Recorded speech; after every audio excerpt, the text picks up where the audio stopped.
एक दिन राधिका और उसकी सास को घर पर अकेले रहना पड़ गया था। तब विजय जाते जाते कहता है, सुनो, ताला लगा के सोना। अच्छे से खिड़की दरवाजे चेक कर लेना और मम्मी का बीपी भी चेक कर लेना। हाँ जी, कोई दिक्कत नहीं है।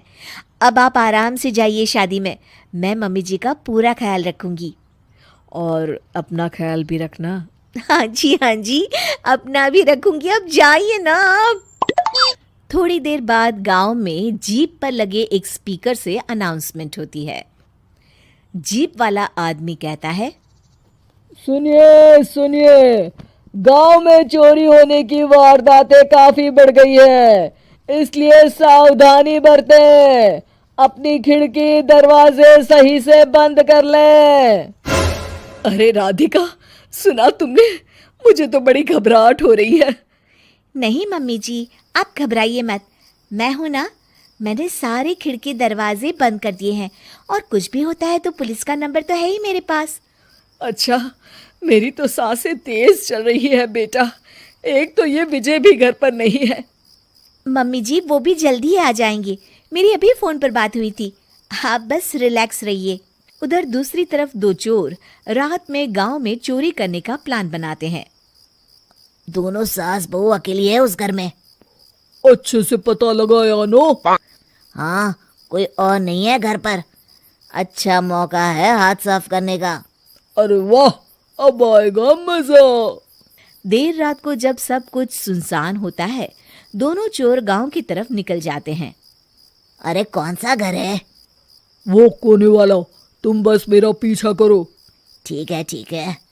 दोनों दबे पांव बचते बचाते राधिका के घर के बाहर तक पहुंच जाते हैं। ये सास बहू बड़ी चालाक है। कितना कस के सब बंद किया हुआ है, एक भी खिड़की नहीं खुल रही। चोर खिड़की खोल ही रहा होता है कि तभी बिजली जोर से कड़कती है और चोर डर जाता है। राधिका की सास भी चौंक कर उठ जाती है। राधिका! राधिका भी उठ जाती है। क्या हुआ माँ जी? घबराइए मत, मैं आपके पास ही हूँ।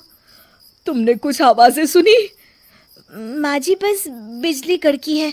आप बेवजह परेशान हो रही हैं। मैं आपके लिए पानी लेकर आती हूँ। ठीक है बेटा।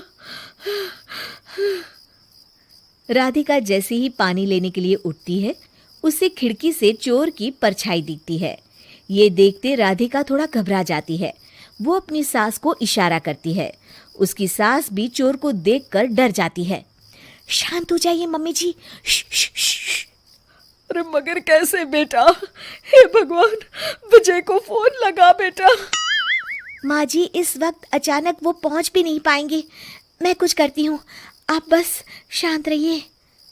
उधर चोर अपने काम में लगा हुआ है। वो सब सामान देख रहा होता है। तभी उसको आवाज आती है। सुनिए जी, देखिए तो, खिड़की के पास कोई है। मुझे लगता है चोर है। अरे, इसका पति तो घर पर है। नहीं नहीं, वो बाहर गया हुआ है। मैंने उसे खुद बस से जाते हुए देखा था। तो ये बातें किससे कर रही है? राधिका जानबूझकर जोर जोर से बातें करने लगती है। सुनिए जी, जल्दी आइए ना बाहर। मुझे पक्का शक है कि घर में कोई घुस आया है। अरे, लगता है इसका पति आ गया है। ये दोनों अकेली नहीं है। भोलू की जानकारी तो गलत थी। भागो! चोर घबराकर जल्दी जल्दी बाहर की ओर भागने लगते हैं। तभी एक चोर का पांव फिसल जाता है, मगर वो फिर से जल्दी से खड़ा होकर भागने लगता है। वो गली के कोने तक पहुंचने ही वाला होता है कि पुलिस उसको पीछे से आके पकड़ लेती है। अरे रुको तो, किधर भाग रहे हो दोनों? कब से तुम दोनों की तलाश थी हमको? साहब, छोड़ दो हमको साहब। हमने कुछ नहीं किया। अच्छा, तो इतनी रात को क्या यहाँ जॉगिंग करने आए थे? हवलदार, दोनों को हथकड़ी लगाकर गाड़ी में बिठाओ। तभी पीछे से राधिका भी आ जाती है। मैम, आपने बड़ी बहादुरी दिखाई। अगर सभी आपके जैसे नीडर नागरिक हो तो कितना अच्छा हो। सर, आपको मेरी सासू माँ ने फोन किया था। उनका ही आइडिया था ये। हाँ, और चोर को डराने का आइडिया तो राधिका का था। बहुत ही समझदार और नीडर है मेरी बहू। चलिए, आप दोनों का ही बहुत बहुत शुक्रिया। आपने इन चोरों को पकड़वाकर देश की मदद की है।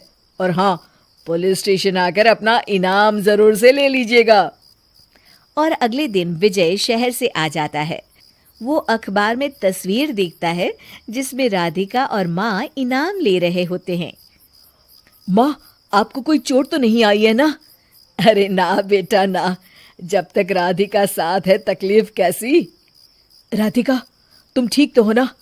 I am so proud of you Radhika, तुम बहुत ही समझदार हो। और भी मजेदार और नैतिक हिंदी कहानियों के लिए कृपया हमारे चैनल को लाइक, शेयर और सब्सक्राइब करें।